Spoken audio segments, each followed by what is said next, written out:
संसद में सरकार का बयान संवाद ही समाधान, क्योंकि विदेश मंत्री डॉक्टर जयशंकर ने आज संसद के दोनों सदनों में बयान दिया है और इस विषय पर बात करने के लिए दो खास मेहमान इस वक्त मेरे साथ मौजूद हैं। उनका परिचय आपसे कराते हैं। डॉक्टर संदीप त्रिपाठी जी हैं, विदेश मामलों के विशेषज्ञ हैं, जानकार। सर बहुत स्वागत है हमारे साथ जुड़ने के लिए। इसके अलावा major general retired SB Asthana साहब हैं, रणनीतिक एवं रक्षा मामलों के विशेषज्ञ। सर बहुत स्वागत आपका भी। शुरुआत करते हैं आपसे अस्थाना साहब, जनरल अस्थाना, किस तरीके से देखा जाए, क्योंकि हमारी चिंताएं बहुत हैं लगातार इस खाड़ी के संघर्ष को लेकर, लेकिन भारत जो बेस्ट पॉसिबल एफर्ट्स कर सकता है ऑलरेडी हम वो तमाम प्रयास कर रहे हैं। यही बात आज विदेश मंत्री ने संसद में भी देश के माध्यम से देश के सामने रखी है।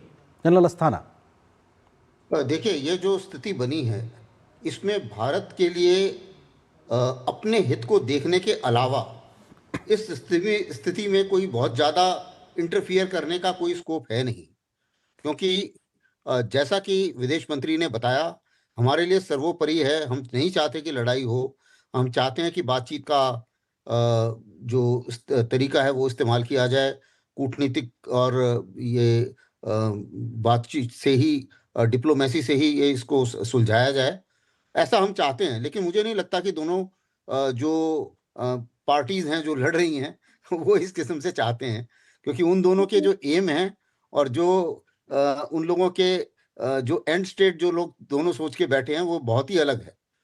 अब इसमें भारत की स्थिति इस तरीके से हो जाती है कि हमें हमारा सबसे ज्यादा तेल खाड़ी से आता है, तो हमें अपने एनर्जी अवेलेबिलिटी की, एनर्जी अफोर्डेबिलिटी की, यानी कि उसको सही दामों पे मिलना, एनर्जी मिलना और सही दामों पे मिलना और कंज्यूमर तक पहुंचना और सही दामों पे पहुंचना, ये हमारा सबसे बड़ा इंटरेस्ट बन जाता है इस सिचुएशन में।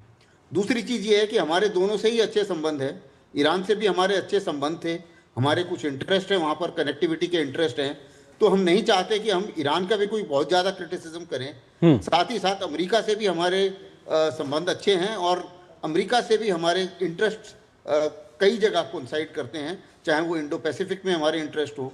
तो दोनों हालतों में भारत के लिए एक बड़ी अजीब सी सिचुएशन ये है जी कि हमें इंटरफियर करने से कोई विशेष फायदा होने वाला नहीं, ना ही दोनों पार्टियां जो हैं वो हमारी किसी बातचीत से जो इसका रुख है लड़ाई का वो बदली हो जाएगा। हाँ, लेकिन प्रधानमंत्री लगातार जो क्षेत्र के तमाम बड़े देशों के जो राष्ट्र प्रमुख हैं उनसे लगातार संवाद कर रहे हैं और हमने देखा कि कई लोगों से, नेताओं से बात करके यही एक शांति की अपील भी की गई है। डॉक्टर संदीप त्रिपाठी जी, आपके माध्यम से समझना चाहते हैं कि आज जो विदेश मंत्री ने संसद में कहा कि साहब भारत की जो प्राथमिकता है, या कहा जाए सर्वोच्च प्राथमिकता है, वो भारतीयों की सुरक्षा है, ऊर्जा जरूरतों को पूरा करना है और शांति स्थापना के लिए वो तमाम प्रयास जो कूटनीति और संवाद से निकलते हैं। तो भारत का पक्ष साफ तौर से आज स्थापित एक बार फिर से विदेश मंत्री के इस बयान से हुआ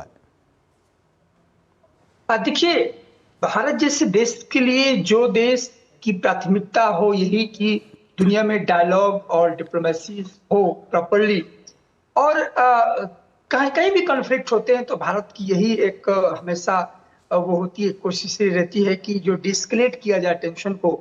ऐसे राष्ट्र के लिए बड़ा मुश्किल होता है, क्योंकि किसी पक्ष में खड़ा होना आसान है, किसी भी राष्ट्र को किसी के इंटेंगल्ड होना आसान है, इंगेज होना कठिन है, और ये भारत इस बात को समझता है, ये जिम्मेदारी है हमारा। इसीलिए हम कहीं भी जब हमसे बार बार सवाल किया जाता है, स्पेशली मैं यूरोसेंट्रिक ऑर्डर से हमने देखा 2022 से लेकर के भारत की पोजिशनिंग को लेकर सवाल किया जाता है, बाहर और अंदर भी, भारत के अंदर भी भारत की पोजिशनिंग क्या होगी। विदेशी नीति का जो ये तात्पर्य ये है कि राष्ट्रीय हित होता है, तो मुझे लगता है इससे बड़ा पोजीशनिंग क्या हो सकती है कि आदरणीय विदेश मंत्री जी ने आज 3 बड़ी चीजों को रखा कि हमारी ओवरराइडिंग प्रायोरिटी क्या है। पहला ये है कि जो मिडिल ईस्ट है, यहाँ पर 90 लाख लोग भारतीय रहते हैं, तो सबसे पहली प्रायोरिटी तो ये कि हम उनको लोगों को कैसे सेफ करें, सेफ कॉरिडोर से वहां से निकाल पाए। एक पहली प्रायोरिटी हमने ये रखा। दूसरा ये रखा कि उस समय जब आर पार दोनों खत्म करने की शपथ खा रहे हैं ईरान और अमेरिका, उस कंडीशन में आज भी भारत डायलॉग और डिप्लोमेसी की बात करता है, और किसी भी समस्या का सवाल बार बार भारत ने कहा कि return to dialogue and diplomacy. वो कब आएगा इस बात को देखेंगे, लेकिन कोई चर्चा तो कर रहा है इस पर। हम इंटेंगल्ड नहीं है, हम इंगेज हैं इस फिलॉसफी को लेकर के। तीसरी चीज है एनर्जी सिक्योरिटी को लेकर के। ये सिर्फ भारत का कंसर्न नहीं, जनरली भारत को एक ऐसा रूप में प्रेजेंट किया जाता है कि सबसे ज्यादा हमें समस्या है। ये दुनिया की सप्लाई चेन सिस्टम को लेकर के प्रॉब्लम है। हॉर्मूज का बंद होना और मिडिल ईस्ट के कंट्री जो प्रोड्यूसर्स हैं, सिर्फ हम ही नहीं उनसे लेते हैं, चाइना भी है, एशिया के अदर कंट्री भी। और टोटल देखिए, ये इकोनॉमी का फार्मूला है कि इस इंटरडिपेंडेंसी में कोई एक राष्ट्र प्रभावित नहीं कि दुनिया प्रभावित होगी। इसीलिए आज अमेरिका बैकफुट में आकर के कह रहा है कि आप सप्लाई चेन को मेंटेन करने के लिए भारत को आगे आना पड़ेगा। दैट मींस कि जब भी समाधान की बात होगी, जब भी युद्ध से बाहर निकलने की बात होगी, तो भारत को याद किया जाएगा। हाँ, इतना जरूर है कि इस पोलराइजेशन में अभी लोगों को लगता है कि डायलॉग डिप्लोमेसी की बात करना थोड़ा सा अव्यवहारिक है, लेकिन फिर मैं कहता हूं कि यही 3 प्रायोरिटी भारत ने अपनी पोजिशनिंग रख दी है। और हमने ईरान से भी बात की, हमने इजराइल से भी बात किया। और रही बात वॉरशिप की बात, बता दें, इसको लेकर के बड़ा यहाँ पर क्रिटिसिज्म हुआ, लेकिन आदरणीय विदेश मंत्री जी ने कहा कि हमने कोची पर जिस वॉरशिप को सेव किया, वहां पर उनके क्रू को रखे, तो ये भी ह्यूमैनिटेरियन ग्राउंड था। बिल्कुल बिल्कुल, मानवीय आधार पर उसको एक तरीके से हमने अनुमति दी है, ये बात साफ तौर से विदेश मंत्री ने कहा।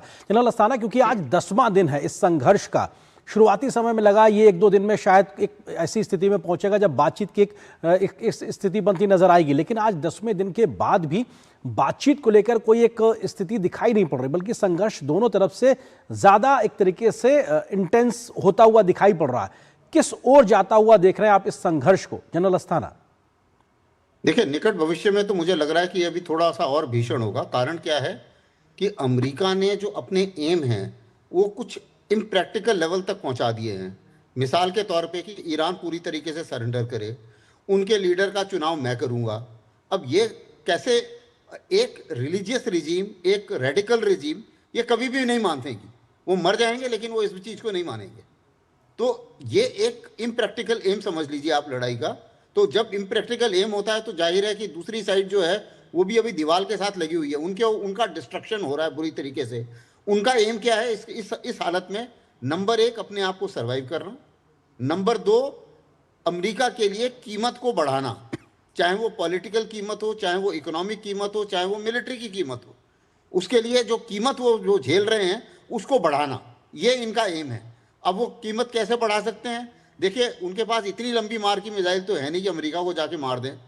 तो उन्होंने क्या करना है कि अमेरिका के सारे बेसिस के ऊपर वो हमला कर रहे हैं, इजराइल के ऊपर वो हमला कर रहे हैं, और जो उनके एलाइज हैं जिन्होंने उनके बेसिस के लिए शरण दी, और जैसा कि माना जा रहा है, अभी ये लोग बोल रहे हैं कि भाई हम आपके साथ, जो इनके एलाइज हैं जैसे यूएई हो गया, कतर हो गया, ये लोग, कि भाई हम आपके ऊपर हमला नहीं करना चाहते, लेकिन अगर आपकी जमीन इस्तेमाल हो रही है या एयर स्पेस हो रही है हमारे ऊपर हमला करने के लिए, तो हमें अपना डिफेंसिव एक्शन लेना पड़ेगा। इस कारण से आपको नुकसान हो रहा है, तो ये हमारी मजबूरी है, ऐसा वो बताना चाह रहे हैं।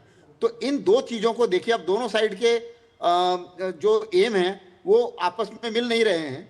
अब जहां तक ईरान का सवाल है, भाई उन्होंने जिंदा तो रहना है ना, पहली बात, और दूसरा उन्होंने ये रिजीम चेंज होने वाली नहीं है। वहाँ के लोग अमेरिका से नाराज हैं। अब 150 बच्चियों के ऊपर, स्कूल के ऊपर अगर अटैक होता है तो जाहिर है कि जनता कोई बहुत खुश तो नहीं होगी और ना ही कोई बहुत ज्यादा इंप्रेस होगी। तो इन सब चीजों को मद्देनजर रखते हुए दोनों साइड की एक पोजीशनिंग इस तरीके से हो गई है कि अभी वो फायर करेंगे। अब होगा क्या कि ईरान के पास भी कोई असीमित बारूद तो है नहीं जी, तो होना क्या है, धीरे धीरे कि जो रेट ऑफ फायर है वो कम हो जाएगा। लेकिन मेरा अपना मानना है कि अभी जैसे कन्वेंशनल लड़ाई हो रही है जी, ईरान इसके बाद में उसका रेट ऑफ फायर कम करके एसिमेट्रिक लड़ाई, प्रॉक्सी वॉर इस पर आ जाएगा कि बीच बीच में हर दूसरे तीसरे दिन 2-4 कुछ ड्रोन मार दिए उनके बेस के ऊपर, कुछ ड्रोन मार दिए किसी एलाइज के ऊपर, और उसके बाद में फिर ये अमेरिका परेशान घूमता रहेगा। एक तरीके से एक स्थिति में आ जाएंगे ये। जी संदीप जी, आपको लगता है, क्योंकि बयानों के लिहाज से अगर बात की जाए तो राष्ट्रपति ट्रंप कहते हैं कि साहब, शुरुआत में उनका बयान था कि हम 3-4 हफ्ते तक भी एक तरीके से ये मामला खिंच सकता है। ईरान की ओर से हाल में बयान आया कि साहब अगर 6 महीने भी युद्ध हुआ तो हम उसके लिए भी तैयार नजर आ रहे हैं। तो अभी बात एक तरीके से लड़ाई के इंटेंस होती दिखाई पड़ रही है, और जो ईरान के तेहरान के जो तेल भंडार पे हमला हुआ उसके बाद से तो जो आग की लपटें निकली, उसने तो कई प्रकार के नए गंभीर सवाल खड़े कर दिए हैं, और बात आगे बढ़ती जा रही है, उलझती हुई दिखाई पड़ रही है। देखिए, मुझे लगता है कि आने वाले दिनों में सचमुच स्थिति और गंभीर होने वाली है, क्योंकि दो तरह का के यहाँ पर विजन की बात करें युद्ध को लेकर के तो है। एक तरफ अमेरिका ने अपनी माइट क्षमता को समझते हुए ओवर कॉन्फिडेंस में आकर के बिना किसी स्ट्रेटजी के युद्ध में आया। उसको लगा कि फर्स्ट टारगेट असैसिनेशन है खामनेई का, इसके बाद चीजें कंट्रोल में आ जाएगी, रिजिम चेंज हो जाएगा। जस्ट अपोजिट हुआ, रिवर्स हुआ, स्टोरी रिवर्स हुई वहां की। और हुआ क्या कि मैं हमेशा इस बात को पहले दिन से कहता हूं कि रिजिम चेंज न होकर रिजिम कंसोलिडेशन हुआ, कंसोलिडेट कर गया। और ईरान का जो एग्रेशन था, आप जब उनके टॉप लीडरशिप ये कहती है कि आखिरी सांस शहादत या जंग, यानी ये तो जीत मिलेगी या तो शहादत होगी, और यही दो चीज होती है युद्ध में, तीसरा कोई रास्ता नहीं होता। तीसरा रास्ता डिप्लोमेसी का है, जो ईरान ने कह दिया है कि असैसिनेशन के बाद टॉक का कोई कंसेप्ट नहीं है, कोई रेफरेंस नहीं है इस पूरे युद्ध में इस समय फिलहाल। तो मुझे लगता है, और इसीलिए उसकी आक्रामकता भी बनी हुई है। ईरान जानता है कि अमेरिका में मारेगा, लेकिन ईरान इतना मारेगा अमेरिका को ये एहसास नहीं था। और इसीलिए जो गल्फ कंट्री है, आप देखिए बार बार ये अभी भी दुहाई कर रहे हैं भारत से, जब बातचीत हमारे कंट्री से भी होती है तो यही एक रीजन है कि इसको डी एस्केलेट किया जाए, एटलीस्ट गल्फ कंट्री को बचाया जाए, क्योंकि सप्लाई चेन सिस्टम दुनिया का यहीं से है। लेकिन इतना आसान नहीं मुझे लगता आने वाले दिनों में। और अभी जो रिजिम चेंज की जो अभी खामनेई उनके जो पुत्र आए हैं, टॉप लीडरशिप में आए हैं, तो ये और आक्रामकता का रूप लेगा। तो आने वाले दिनों में मुझे लगता है कि इस एक ही बात मैसेज दुनिया को जा रहा है, और स्पेशली अमेरिका को, कि अब अमेरिका ईरान के बाद जो है ग्रीनलैंड पे नहीं जाएगा, क्यूबा पर नहीं जाएगा। ये केस स्टडी ईरान ने साबित कर दिया है कि यदि इच्छा शक्ति है और लड़ने की जिद है, तो फिर बड़ी ताकतें छोटी ताकतें को वेनेजुएला नहीं बना पाएंगी। हर कंट्री वेनेजुएला और मादुरो नहीं बन सकते हैं। और इस बात को रिफ्लेक्शन ईरान ने बार बार कहा है कि या तो शहादत, या तो जंग, या तो जीत, तीन चीज होगी, और यही चीज उधर से हो रही। जी जनरल अस्थाना, क्योंकि हम 4 साल से संघर्ष देख रहे हैं रशिया और यूक्रेन के बीच में, ये बहुत एक तरीके से एक लंबा वक्त है 4 साल का, और किस तरीके से लगातार एक संघर्ष की स्थिति गल्फ में लगातार बनती रही थी, और अब ये बात आगे बढ़ती दिखाई पड़ रही है। किस तरीके से इस पूरी सिचुएशन से निकलने की एक सूरत बन सकती है, वो क्या कोशिशें हो सकती हैं? क्या गल्फ कंट्रीज जहां पे तमाम बेसेस अमेरिका के, उनका जो नुकसान हो रहा है, वो जो प्रेशर बनाएंगे अमेरिका पे, क्या वो कुछ काम आ सकता है? या फिर जो पूरी वर्ल्ड सप्लाई चेन में डिसरप्शन आया है, क्या वो एक दबाव काम आएगा इस डिस्कलेशन को लेकर? देखिए, प्रेसिडेंट ट्रंप की आदत को देखते हुए मेरा अपना मानना है कि अगर वो किसी प्रेशर में झुकेंगे तो वो इंटरनल प्रेशर होगा जो अमेरिका के अंदर से आएगा। और वो प्रेशर कब आएगा? दो हालतों में आ सकता है। पहला ये है कि अगर अमेरिकियों की कैजुअलिटी ज़्यादा हो जाए, मान लो उनका एक युद्धपोत डूब गया, तो इतनी ज़बरदस्त कैजुअलिटीज़ होंगी, और कैजुअलिटी होने के बाद में वहाँ पर अमेरिका में हल्ला होना शुरू हो जाएगा एकदम। तो एक तो ये है कि अगर इंटरनल प्रेशर उनके ऊपर आए, बाहर के प्रेशर से मुझे नहीं लगता कि उनको कोई फ़र्क पड़ता, और बाहर कोई इतना प्रेशर डाल भी नहीं रहा है। अगर आप देखें, यूएनएससी तो कुछ कर नहीं पा रहा है। रूस ने मदद जरूर कर रहे हैं, वो लोग इंटेलिजेंस भी उनको दे रहे हैं, लेकिन खुल के लड़ाई में तो कोई नहीं साथ आ रहा है। वही चीन का हाल है, मदद कर रहे हैं, आवाज उठा रहे हैं, लेकिन लड़ाई में कोई आया नहीं। तो मुझे ऐसा लग रहा है कि देखिए, बाहर की तरफ से उन्हें प्रेसिडेंट ट्रंप को मुझे नहीं लगता कि कोई बहुत ज़्यादा चिंता है। अगर उन्हें चिंता है तो अपने मिड टर्म इलेक्शन की और उसके प्रोस्पेक्ट्स की। अगर अमेरिका में मूड चेंज होता है, और वो मूड चेंज हो सकता है कैजुअलिटी से और कॉस्ट से। और दूसरा, यूरोपियंस की भी वो बहुत ज्यादा आजकल सुन नहीं रहे हैं, और ना ही वो गल्फ देशों की सुन रहे हैं, क्योंकि अगर वो सुनते तो गल्फ देश तो बोल रहे हैं कि भैया हमें बता के करना था यार, आपने हमें बताया भी नहीं, हम भी इसमें अचानक से मारे गए। तो और दूसरी चीज क्या है कि अभी गल्फ देशों को भी कुछ अपना अल्टीमेटम देने पड़ेंगे जी। उनको बोलना पड़ेगा कि देखिए, आप बचा तो हमें पा नहीं रहे हैं, एयर डिफेंस आप हमें दे नहीं पा रहे हैं, क्योंकि आपकी एयर डिफेंस सीमित है, और उसकी प्रायोरिटी जो है वो है एयरक्राफ्ट कैरियर इजराइल और उनके तुम्हारे बेस, और इन लोगों को वो बचा नहीं पा रहे हैं।